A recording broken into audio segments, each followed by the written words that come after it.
Assalamualaikum warahmatullahi wabarakatuh. Alhamdulillahi rabbil alamin. Hamdan syakirin, hamdan na'imin, hamdan yuwafi ni'amahu wa yukafi mazidah. Ya Rabbana lakal hamdu kama yanbaghi li jalali wajhika wa 'azimi sultanik. Allahumma salli wa sallim wa tarahham ala sayyidina wa syafi'ina wa qurrati a'yunina Muhammad sallallahu alaihi wasallam wa ala alihi wa sahbihi ajma'in, amma ba'du. Para jamaah sholat maghrib Masjid Nur Ukhwah, alhamdulillah kita bisa bertemu lagi, bermuajah lagi dalam kajian malam Ahad, yang pada malam hari ini kita akan melanjutkan kajian yang terus istiqomah tentang tauhid, yang mana beberapa bulan berturut-turut kita akan mengkaji tentang langkah-langkah daripada musuh kita, yaitu syaitan, iblis, yang sudah berjanji kepada Adam dan di hadapan Allah bahwa iblis dan bala tentaranya sudah bersumpah untuk mencari teman sebanyak-banyaknya, yang kemudian teman itu akan dimasukkan ke dalam neraka. Maka tentu sumpah ini perlu kita waspadai.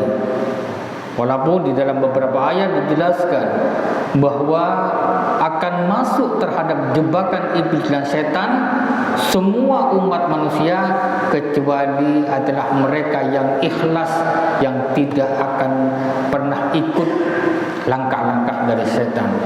Maka dari itu, sebagai bentuk kewaspadaan, sebagai bentuk peringatan, Allah sudah mengingatkan di dalam Al-Quran, di dalam surah An-Nur ayat 21. A'udzubillahi minasyaitonir rajim.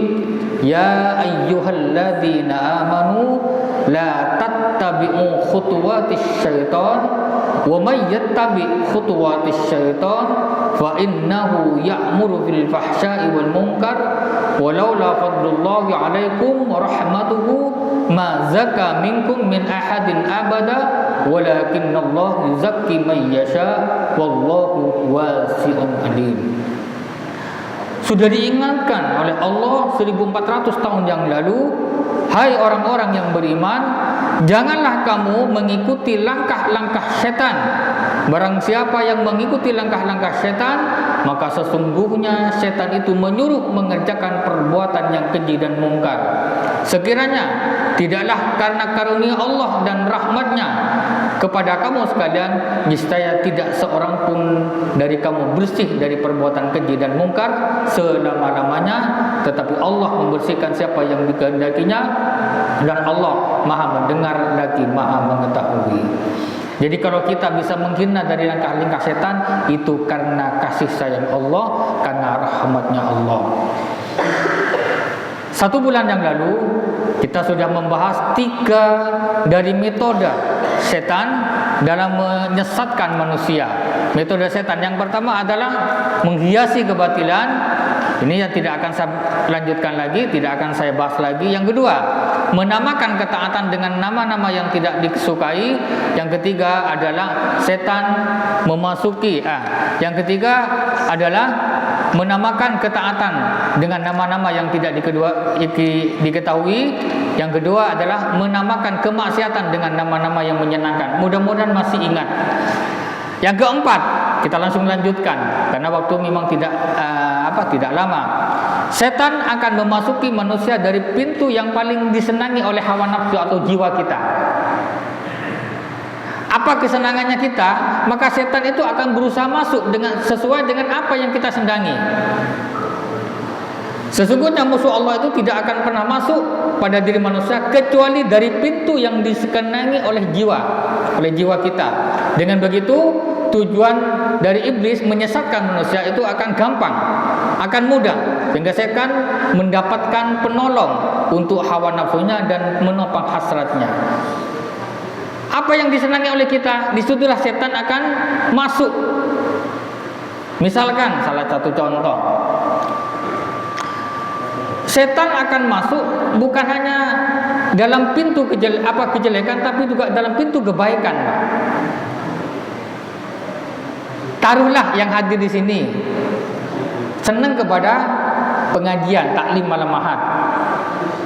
Apakah setan tidak masuk? Masuk, Pak. Dalam meranah kita taklim ini juga masuk setan. Bagaimana setan itu cara memasukkan tipu daya muslihatnya? Kita bukan didorong untuk bukan dilarang untuk masuk ke dalam bukan dilarang untuk hadir pengajian, tapi didorong untuk masuk ke dalam taklim ini. Contoh, wahai si bulan, malam Ahad ada taklim di Masjid Nur-Khuwa. Silahkan, kamu ikuti saja, tidak apa-apa. Tapi dibisikkan di dalam hati, Pak. Timbullah jiwa, iya rek, saya ini biasa taklim malam Ahad, ikut pengajian.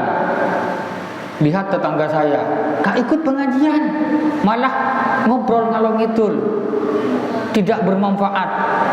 Kini saya, mending saya ikut taklim. Akhirnya dia menjadi riak dan sombong kepada tetangganya. Lihat, seperti saya bisa ikut taklim dalam malam Ahad, tapi kamu apa kok ngobrol ngidul, tidak karuan.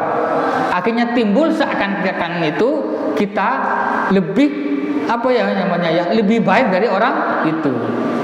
Diikuti, Pak. Jadi setan itu bukan hanya menyuruh kita kepada kebatilan, justru kita didorong untuk berbuat kebaikan, untuk selanjutnya ditiupkan sifat-sifat sifat-sifat sombong dalam diri kita. Jadi itulah setan. Sangat halus, Pak. Sangat halus ketika menyesatkan manusia.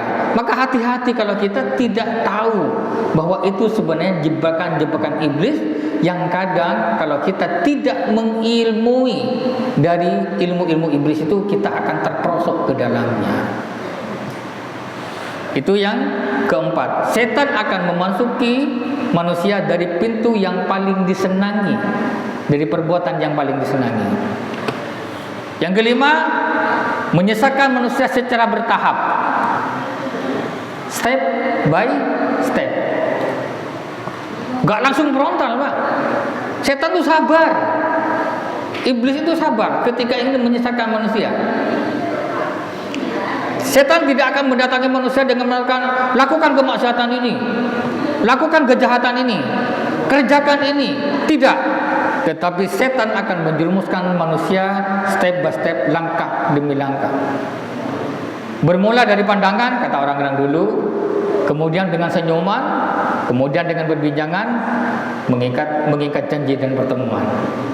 Salah satu hikmah cerita ini agak panjang sedikit. Mungkin di antara kita pernah dulu di zaman ulama-ulama salaf, hiduplah seorang ulama terkenal, Pak, namanya Kiai Barsiso.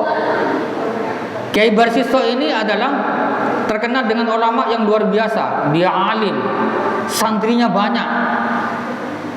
Jangan ditanya, Pak, ibadahnya luar biasa. Puasa, ya puasa tatawu, puasa sunnah, dan luar biasa ibadahnya. Apakah setan tidak bisa menggoda ini? Tidak. Setan akan terus menggoda sesuai dengan titel, dengan kemampuan dari hamba itu sendiri. Kalau dia tarafnya ulama, maka setan bala tentaranya juga setingkat ulama, Pak, pengetahuannya. Nih seperti kita, orang-orang awam seperti kita, ya levelnya juga seperti ya bala tentaranya, pasukan iblis yang dikirimkan selevel kita juga. Jadi sak level. Nih dia mungkin presiden, maka levelnya juga presiden. saking kepengen iblis itu banyak pengikutnya. Kiai Barsiso adalah seorang kiai yang luar biasa, bahkan pernah diceritakan di dalam sebuah buku. Ternyata iblis juga menggelitik, mengirimkan bala tentaranya. Maka dikirimkan seorang tentara satu, Pak, untuk menyelidiki, ya, untuk menyelidiki Kiai Barsiso ini. Maka bertamulah si setan ini kepada Kiai Barsiso. Pak Kiai, pertama saya datang di sini untuk silaturahim. Yang kedua, saya ingin nyantri. Jadi nyamar jadi santrinya Kiai Barsiso. Padahal Kiai Barsiso ini kiai besar, Pak. Ribuan santrinya. Oke, diterima sama Kiai Barsiso karena Kiai Barsiso tidak pernah apa ya, suuton dengan santri. Maka jadilah si iblis ini menjadi santrinya Kiai Barsiso. Karena dia adalah santri istimewa, maka si iblis ini ibadahnya luar biasa, Pak. Bahkan ngalah-ngalahi Kiai Barsiso. Kalau Kiai Barsiso dia masih makan. Di waktu makan dia makan, waktu sholat dia sholat, waktu berhubungan dengan istrinya ya berhubungan dengan istri. Nah, si santri ini, Pak, dia nggak makan, dia tidak minum, dia terus beribadah sepanjang hari sepanjang malam. Kiai Barsiso akhirnya penasaran dengan santri ini. Wahai kesana, apa rahasianya kok kamu bisa kuat beribadah sedemikian rupa? Kok sampai kamu bisa beribadah tanpa makan dan tanpa minum? Apa kata si iblis tadi? Gampang, saya punya rahasianya. Tapi untuk menjadi orang sakti mandraguna seperti saya yang tidak bisa makan tapi bisa beribadah sepanjang hari sepanjang malam, hanya harus berbuat dosa, tapi sedikit apa istilahnya, sekali saja berbuat dosa. Kaget Pak Kiai Barsiso. Loh, kok begitu? Ya, apa dosa yang harus saya berbuat? Berzina. Kata Kiai Barsiso, ya tidak bisa, zina itu dosa besar. Zina itu dosa besar. Saya nggak mau, Pak. Saya nggak mau di sana. Kalau zina itu dosa besar, jangankan berbuat zina, mendekati saja tidak dibolehkan sama Allah. Ya sudah, kalau nggak mau, yang lebih ringan saja dari zina. Bagaimana kalau membunuh orang? Kata si iblis, sama, membunuh orang juga dosa besar. Bahkan barang siapa yang membunuh saudaranya tanpa hak, maka dia akan dimasukkan ke dalam neraka. Jadi saya nggak mau, terlalu besar dosanya. Atau yang ringan-ringan saja deh dosanya. Apa? Minum minuman keras, minum homer, setetes saja sudah, nggak usah banyak-banyak. Atau mungkin sak gelas sudah. Dari mana Kak saya mendapatkan? Oh, ini tidak apa-apa ini. Kan nanti habis minum saya bisa bertobat, kan begitu ya. Kan insya Allah kalau minuman keras ini nggak seberapa dosa besarnya. Tapi tidak sembarangan minuman ini didapatkan. Loh, spesial ini mereknya di mana?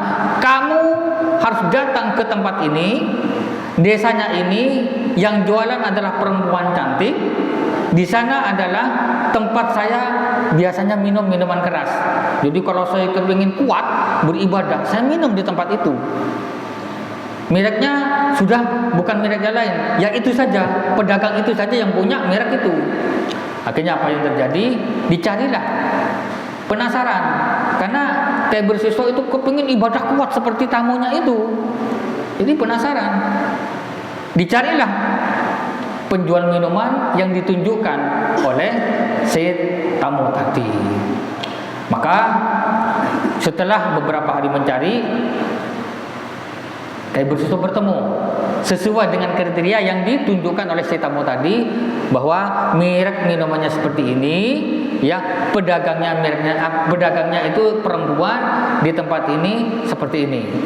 Udah, Kiai Barsiso akhirnya minum, mesen kepada si penjual minuman keras ini.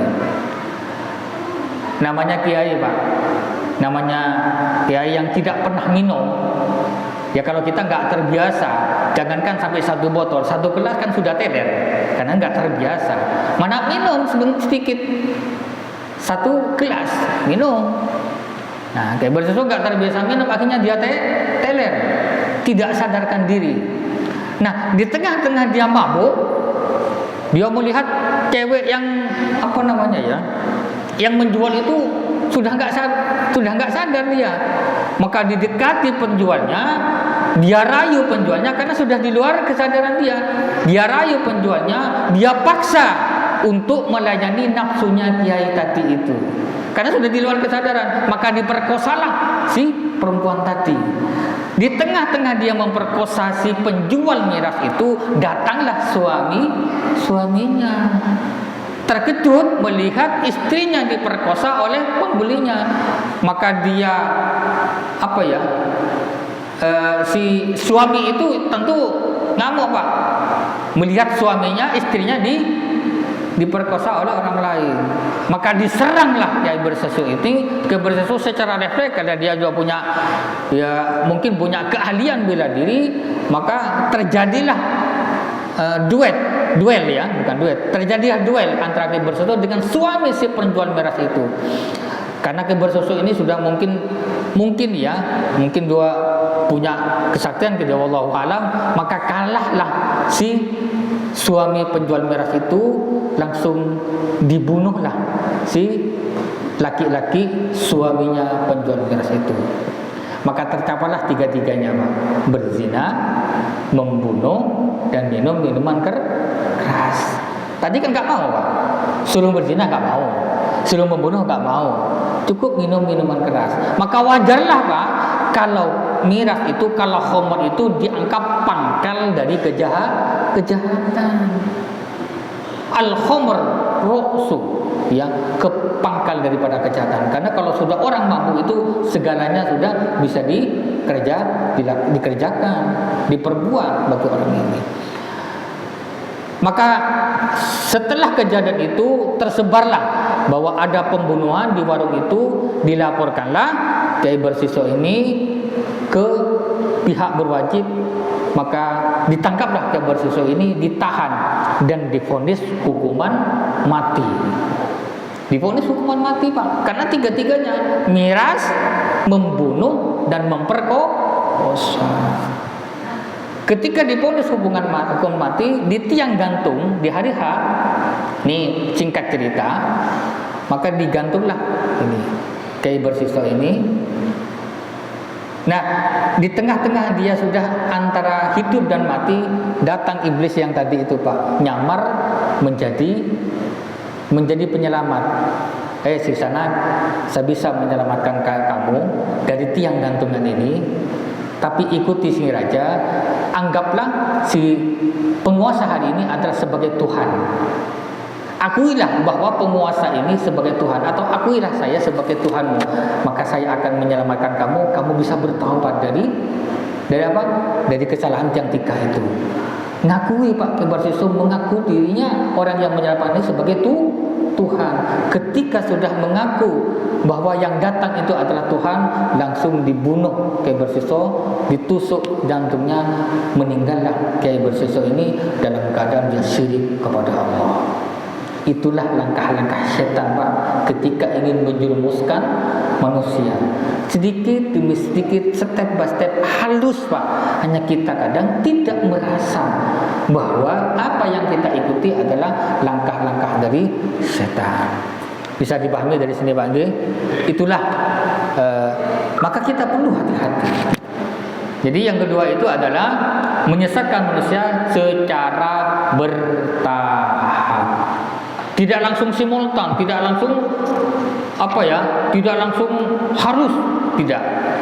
Maka dari itu di dalam sebuah ayat juga dikatakan bahwa setan itu juga di dalam ini dikatakan keutamaan orang alim terhadap orang bodoh laksana keutamaan terhadap keutamaanku terhadap sahabatku yang paling rendah derajatku. Jadi orang alim itu juga tetap lebih afdol, Pak, daripada kita. Orang yang mengetahui, ya, kita kadang sholat tapi tidak mengetahui tentang ilmu sholat, itu bahaya. Ya, terima kasih ya. Di dalam sebuah riwayat dikatakan, Ilmu Al-Jauzi meriwayatkan dari Al-Wahhab bin Muhabbib, ya, yang berkata, pada masa kenabian Nabi Isa, ada seorang rahib, ada seorang kiai, ya, yang senantiasa bersemedi. Ini hampir sama ceritanya dengan, ya, ini. Oke.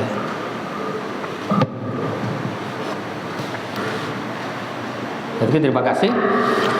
Jadi di zaman Nabi Musa ada seorang rahib. Kalau dulu di zaman rahib itu sama dengan kiai. Nih kiai kan terkenal di Indonesia. Iblis selalu berusaha menggoda dan menyesatkan, tapi dia tidak mampu. Setan, lalu iblis itu mengerahkan semua tipu dayanya. Setan menjelma menjadi Isa itu sendiri. Sampai kepingin menyesatkan manusia, setan pun bisa menjelma menjadi Nabi Isa, menyamar jadi Isa. Dan menghampiri seorang rahib, seorang kiai tadi. Dia berkata, wahai rahib, perkenalkan, saya berbicara denganmu barang sebentar dengan Anda. Maka rahib berkata, pergilah engkau. Saya tidak dapat mengembalikan usia saya yang telah berlalu. Iblis berkata, perkenalkan saya berbicara dengan Anda barang sebentar saja. Saya ini Nabi Isa. Timbang apa ya? Nyamar menjadi Nabi Isa. Tapi si rahib berkata, kalau Anda Nabi Isa, kalau Anda Al-Masih, saya tidak membutuhkan Anda. Bukankah Anda telah menyuruh kami untuk beribadah, melakukan ibadah dan menjanjikan bahwa nanti di hari kiamat pasti akan datang. Pergilah, sesungguhnya saya tidak membutuhkan Anda. Akhirnya makhluk terkutuk yang bernama iblis itu pun bergegas pergi meninggalkannya.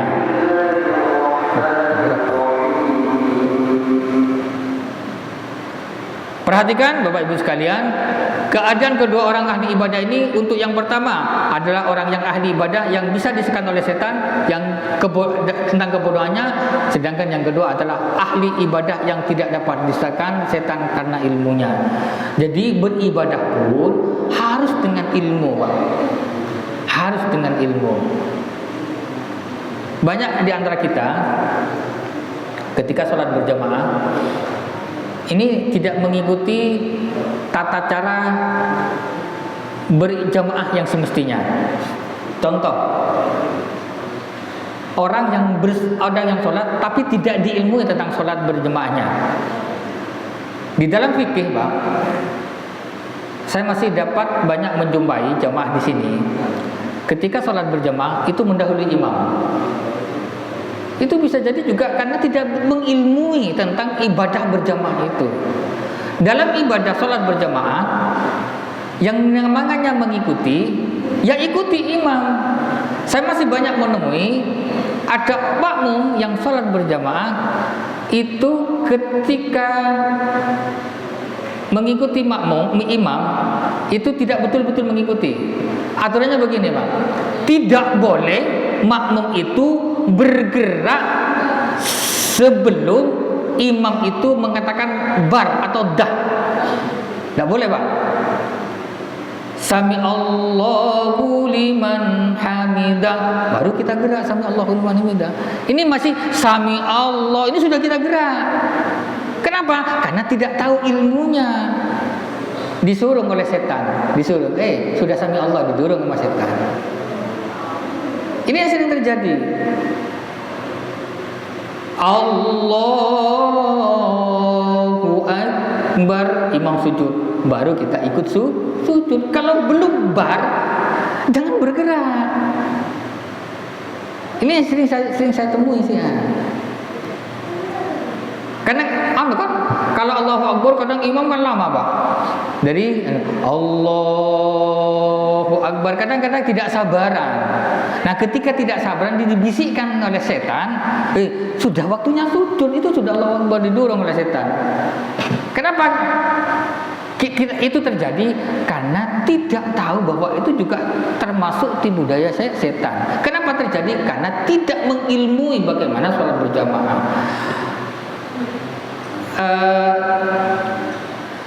berdiri dari sujud. Dari sujud, rakaat yang pertama Allahu Akbar, baru kita bangun. Kalau masih nggak boleh bergerak. Itu tata cara yang bagus ketika kita jamaah. Sering masih kita temui. Ya mudah-mudahan dengan taklim ini sedikit-sedikit bisa mentertibkan kita berjamaah. Ya, jadi nanti Isya praktekkan, nggih. Kalau sudah sami Allahu liman hamidah, baru kita bangun. Kalau masih sah, nggak usah ikut bangun. Itu tata cara yang bagus. Di dalam sholat juga begitu, Pak. Setan itu ya, khutuwatis syaiton. Maka sering itu kalau kita sholat sering lupa rakaat. Kenapa? Ya setan terus menggoda kita. Yang keenam, tadi yang keenam ya, yang keempat sudah, yang kelima sudah, yang keenam menghalang-halangi manusia dari berbuat kebenaran. Ya, setan telah berjanji terhadap dirinya bahwa akan menyesatkan dan memalingkan semua umat manusia kecuali orang-orang yang berlindung kepada Allah. Ya, di dalam sebuah ayat dikatakan saking setannya ini berusaha ingin menyesatkan manusia sampai dikatakan bahwa setan itu akan menyesatkan manusia dari segala arah, dari kanan, dari kiri, dari depan, dari belakang. Ya. Apa maksudnya? Ini dijelaskan di dalam sebuah ayat dikatakan, ya. Di dalam surat apa Allah mengatakan? Qala fa ma waitani lawaqidanna lahum siratakal mustaqim thumma latiyannahum min baini aydihim wa min khalfihim wa an aymanihim wa an shama'ilihim wa la tajidu aktharuhum syakirin. Iblis menjawab, karena engkau telah menghukum saya tersesat. Ketika sudah dia hukum tersesat, saya benar-benar akan menghalang-halangi mereka dari jalan engkau yang lurus. Kemudian saya akan mendatangi mereka atau manusia dari muka, dari belakang, dari kanan, dari kiri, dan engkau tidak akan mendapati kebanyakan mereka bersyukur. Al-Qurtubi menjelaskan bahwa yang dimaksud dengan jalan yang lurus itu adalah jalan menuju surga. Al-Qurtubi juga berkata jalan yang lurus adalah jalan menuju surga. Hakim bin Utaibah berkata mengenai firman Allah yang berkata dari muka, apa maksudnya? Maka manusia akan menyesatkan manusia dari dunianya, muka. Al-Qurtubi. Jadi seakan-akan dunia itu segala-galanya, Pak. Digoda manusia. Enggak usah ngurusi akhirat. Wis sing sekarang kamu ada itu dunia, dinikmati saja. Maka banyak di antara kita menghalalkan segala cara untuk mencapai tujuan dunia. Itu maksudnya. Ya, yang dimaksud dari belakang yaitu tentang akhirat. Maka kita digoda oleh setan. Seakan-akan akhirat itu hayalan. Tidak ada akhirat itu. Wis gak usah ngurus akhirat. Yang penting dunianya kamu senang, nikmati senanganmu. Maka muncul kata-kata di dalam di lingkungan kita, muda foya-foya, tua kaya raya, mati masuk surga. Oh, ya Pak. Itu siapa yang membisikkan? Teman kita. Dari mana? Bisa jadi itu adalah bala tentara dari manusia, dari bala tentaranya iblis yang berupa manusia. Itu termasuk kata-kata mistis itu, Pak. Kata-kata muda foya-foya, tua masuk surga, tua kaya raya, tua masuk surga. Mungkin itu kata-katanya di situ. Jadi manusia akan digoda dari depan, dari belakang, dari kanan. Dari kanan itu adalah identik dengan kebaikan.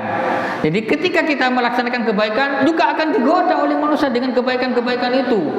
Ayo kamu sedekah yang banyak kalau bisa, tapi dibisikkan.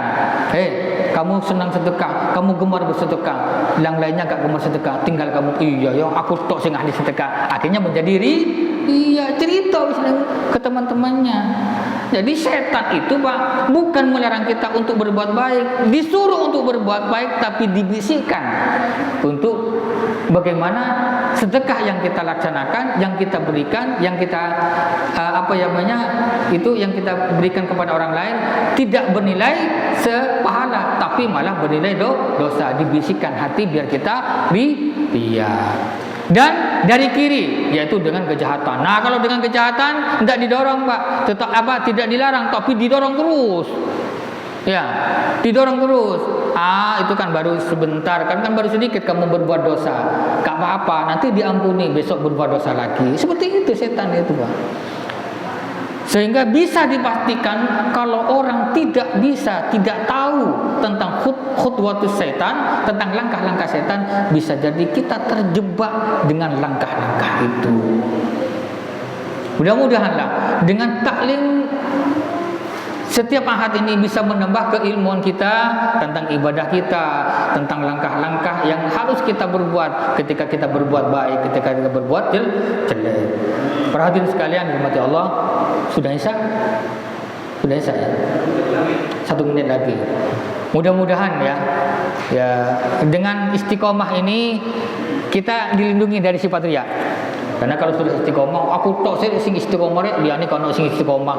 Nah, itu sudah disisipi oleh setan. Kita berlindung kepada Allah. Makanya setiap berbuat sesuatu, a'udzubillahi minasyaitonirrajim. Ya Allah, kami mohon atau kami berlindung kepadamu dari godaan setan yang terkutuk. Caranya bagaimana? Itu diilmui. Nanti bagaimana kok kita bisa terjebak oleh godaan setan? Ada beberapa faktor yang nanti kita akan lanjutkan di kajian berikutnya. Mudah-mudahan yang sedikit ini bisa menjadi ilmu yang bermanfaat untuk kita semua. Kita mohon kepada Allah, mudah-mudahan Allah melindungi kita dari godaan setan. A'udzubillahi minasyaitonirrajim. Bismillahirrahmanirrahim. Alhamdulillahirabbil alamin. Allahumma shalli wa sallim ala sayyidina Muhammad wa ala ali sayyidina Muhammad.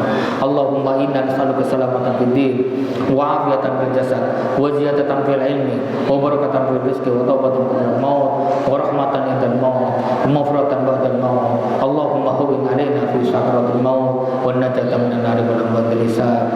Rabbana atina fid dunya hasanah wa fil akhirati hasanah wa qina adzabannar. Subhana rabbika rabbil izzati amma yasifun wa salamun alal mursalin walhamdulillahi rabbil alamin. Rabbana taqabbal minna bi barakatil Fatihah.